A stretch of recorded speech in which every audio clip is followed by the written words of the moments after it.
कुछ लोग कहेंगे हम ब्रह्मास्मि, ऐसा करते हुए ध्यान करो। कुछ लोग कहते हैं सोहम, उस मंत्र का जाप करते हुए ध्यान करो। आप लोगों को ये बहुत अच्छा लग जाता है, बोले ध्यान में ऐसा बोलने से मिल जाता है। कोई कहता है हाँ मिल जाता है। आपको तो ऐसा लगता है ये तो शॉर्टकट मिल गया, बहुत अच्छा है। अब तुरंत जाकर बैठ जाते हो, फिर प्रयास करते हो। प्रयास करने के बाद काफ़ी समय आपने प्रयास किया, कुछ मिलता नहीं है, इसलिए फिर आप क्या कहते हो, ये आध्यात्मिकता सब बकवास है, इसमें कुछ मिलता नहीं है, सब बस हवाई किल्ले बनाना है। क्या है? सब हवाई किल्ले बनाना है। एक चीज़ मुझे बताओ, आज हम किसी 5 स्टार होटल में, रेस्टोरेंट में जाते हैं और खाना खाते हैं। ऐसी कल्पना करो और फिर बोलो मैं तृप्त हो चुका हूं।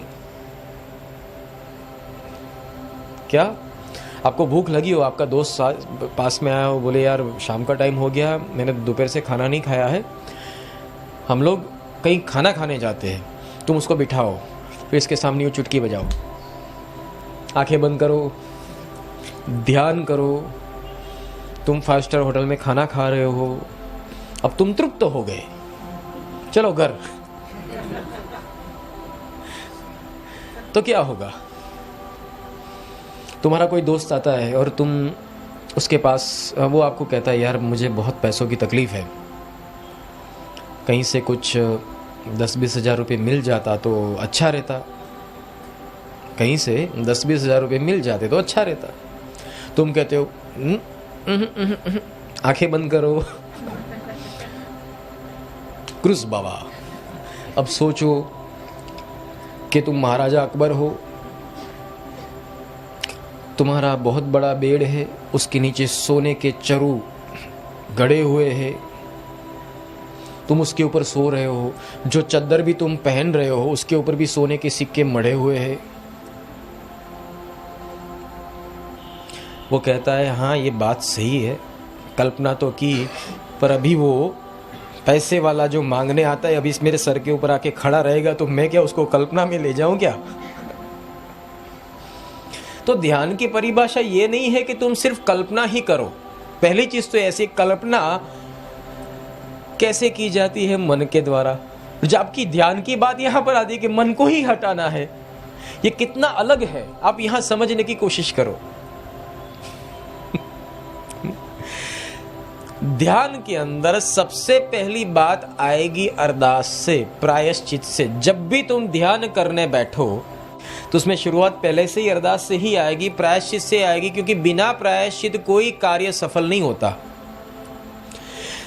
तो आप पहले अपने कर्मों का प्रायश्चित करें, ईश्वर के सामने खुद को साफ करें और खोले कि हे परमात्मा, मुझसे जाने अनजाने ये गलतियां हुई है।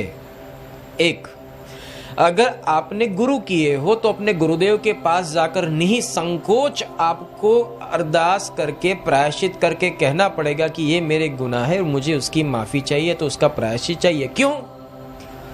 वरना वो कॉन्शियस आपको बाइट करेगा, आप मूल अवस्था तक नहीं पहुंच सकते।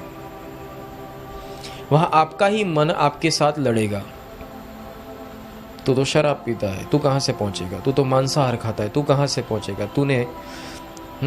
तूने किसी व्यक्ति को उसके जॉब से निकाल दिया, तू कहां से पहुंचेगा?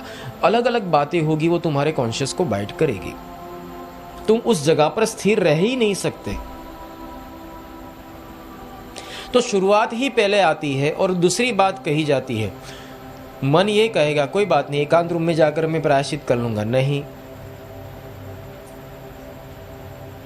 अगर जिस किसी के साथ दोष हुआ हो उसके पास जाकर ही माफी मांगे और माफी लेकर आए। अथवा अगर आपके गुरुदेव है तो जब भी कोई उपाय न मिले, उनके साथ एक सखा भाव से, एक पूजनीय भाव से, एक अद्वैत भाव से अपने आप को खोले। क्यों? क्योंकि सनातन सत्य एक सिद्धांत है। अगर आप गुरु भक्ति योग में हो तो आप आज नहीं मिलोगे तो कल भी मिलना तो गुरु में ही है। मोक्ष द्वार अगर गुरुदेव है तो गुरुदेव से कब तक तुम छुपे रहोगे? हाँ, अगर तुम्हें मुक्त ही नहीं होना, या तो इस भव सागर से या तो जन्म मरण के चक्कर से नहीं निकलना है तो बात और है, पर अगर तुमने ये मार्ग पकड़ा है और तुम्हें साफ खुद को करना है तो तुम्हें यहां से शुरुआत करनी ही पड़ेगी। एनी हाउ, इसमें कोई कॉम्प्रोमाइज नहीं है, अगर मगर तगर या कोई मजबूरी नहीं है। अगर तुम इन सब चीजों को स्किप करते हुए आगे गए तो पहुंच नहीं पाओगे, उसकी गारंटी कोई नहीं लेगा। ये सिद्धांत है।